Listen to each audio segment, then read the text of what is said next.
Fim do racionamento d'água em Brasília. Medida ambientalmente e tecnicamente correta ou foi uma decisão eleitoreira?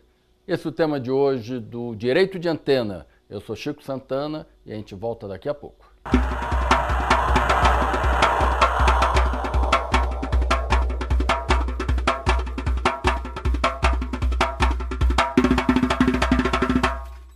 Olá, gente amiga de Brasília.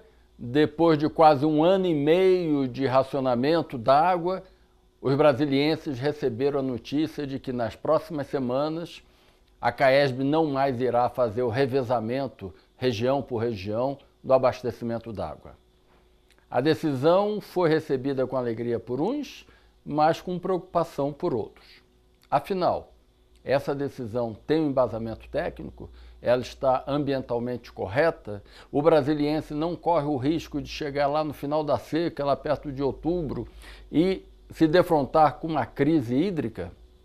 Ou terá sido uma decisão meramente eleitoreira para que o candidato oficial que aí está tenha mais facilidade de ganhar as eleições?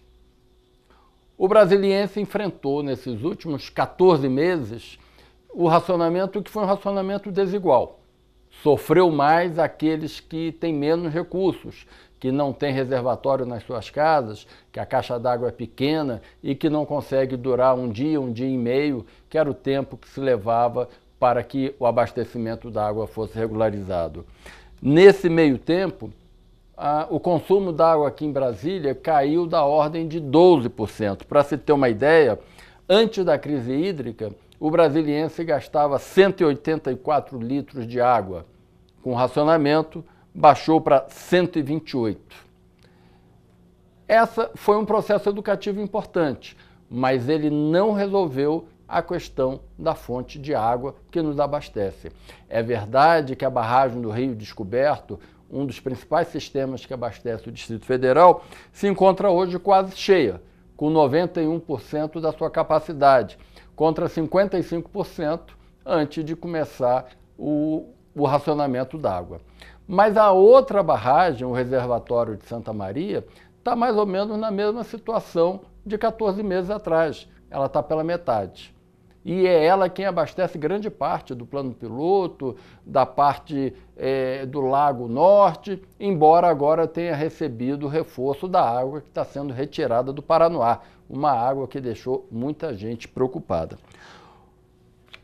O governo está se fiando que quando chegar lá para outubro, novembro ou dezembro, a barragem de Corumbá, a obra que está trazendo a água de Corumbá para cá estará pronta. Mas essa obra já dura anos atrás anos. E mesmo agora, primeiro, quando foi retomada, primeiro foi anunciada para agosto, depois para setembro, agora fala em outubro, e já é quem diga que seja só em janeiro.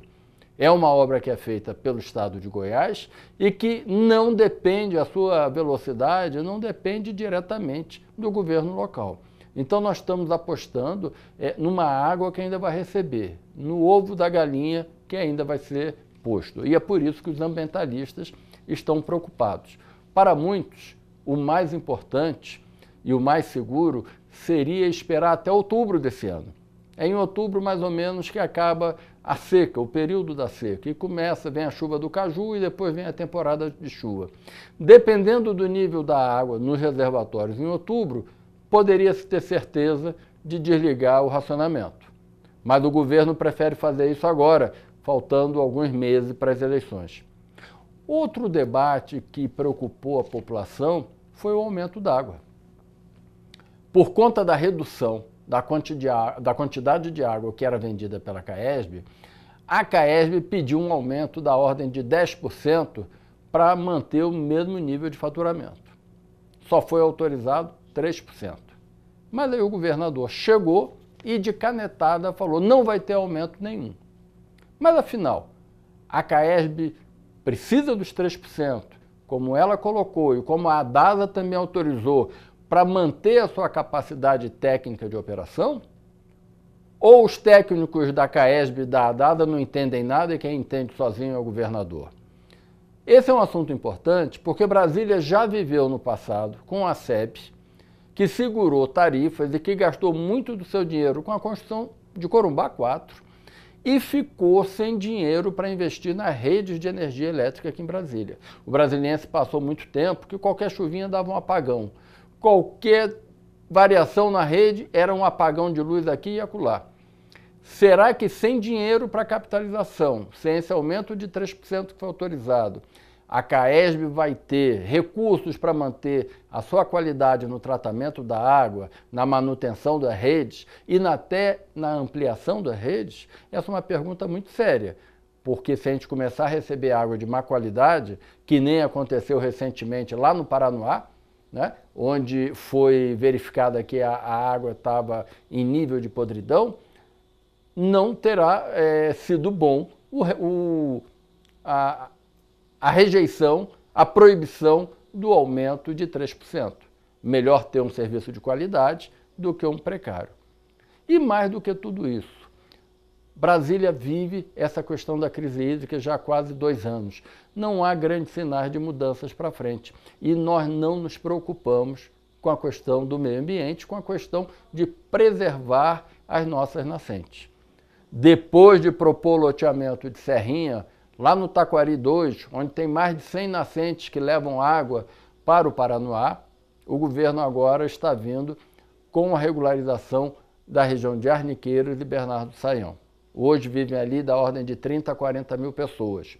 O problema é que, com a regularização, o governo pretende criar novos lotes para a Terracap vender novos terrenos. E aí a perspectiva é que a população naquela área ali pule desses 30 a 40 mil habitantes para 60 a 70 mil habitantes. E por ali passam córregos importantes. Passa os córregos Veredas, passa o Riacho Fundo, passa o córrego de Samambaia. Toda essa água vai para o Paranoá, que, como nós já falamos, vai abastecer Brasília.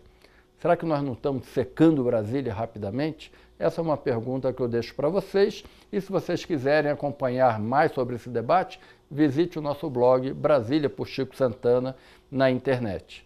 Esse é o programa Direito de Antena e eu sou Chico Santana.